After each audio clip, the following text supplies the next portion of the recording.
중국 기업들이 우리의 핵심 산업 기술을 빼가는 방법이 점점 더 진화하고 있습니다. 그동안은 해외 본사에서 한국 엔지니어들을 스카우트하는 방식이었다면 이젠 아예 한국의 기술 빼가기 베이스 캠프를 차린 겁니다. 기술 유출 범죄에 대한 강한 처벌은 물론 민관 차원의 보안 강화까지 전반적인 대책이 요구되고 있습니다. 16일 산업계와 법조계에 따르면 경찰청 국가수사본부 안보수사대는 최근 A씨 등 삼성 SDI, SK온 전현직 임직원 5명과 한국법인 S볼트 코리아, S볼트 중국 본사, 모기업 만리장성 자동차 등 법인 3곳을 산업기술보호법 위반 혐의로 서울중앙지검에 송치했습니다.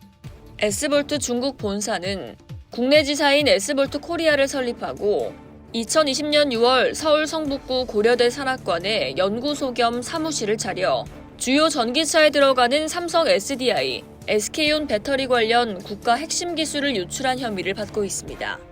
경찰은 S볼트의 모기업인 장성기차가 조직적으로 기술 탈취 관련 지시를 내린 것으로 보고 함께 검찰에 넘겼습니다. 장성기차는 중국 최대 SUV 판매 기업이고 S볼트는 중국 내 전기차 배터리 점유율 4위 업체입니다. 장성기차는 최근 세계 최대 가전 IT 전시회 CES에서 미국 자율주행 플랫폼 기업 엔비디아와 협업하기로 했다는 소식이 발표되기도 했죠. S볼트 코리아는 설립 전후 각종 배터리 업계 주관협회에 참석해 A씨 등 핵심 기술을 다루는 국내 대기업의 K배터리 연구원에게 접근했습니다.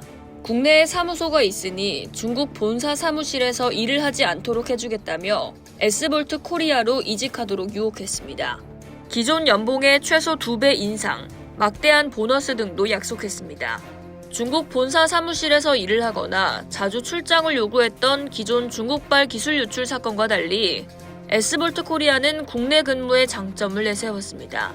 이 같은 수법을 수사당국이 포착한 건 이번이 처음입니다. 이번에 송치된 A씨는 삼성 SDI에서 2009년 임원으로 승진한 인물로 배터리셀 핵심 기술 연구 개발을 담당해왔습니다. 기술 유출에 가담한 이들 일당은 2018년 회사 재직 도중 자신의 스마트폰 등으로 전기차 도면, 배터리셀 도면 등을 사진으로 찍어 보관하다가 S볼트 코리아 이직 이후 이 자료를 S볼트 측에 제공했습니다. 이들의 연구 업무 경력 덕분에 기술 유출 과정 자체도 순탄했던 것으로 전해집니다. S볼트 측은 경찰 조사에서 모든 혐의를 부인하고 A씨 일당도 이직 자체는 우연의 일치였다는 취지로 해명한 것으로 알려졌습니다. 해외 기술 유출 사건은 폭증하는 추세인데요.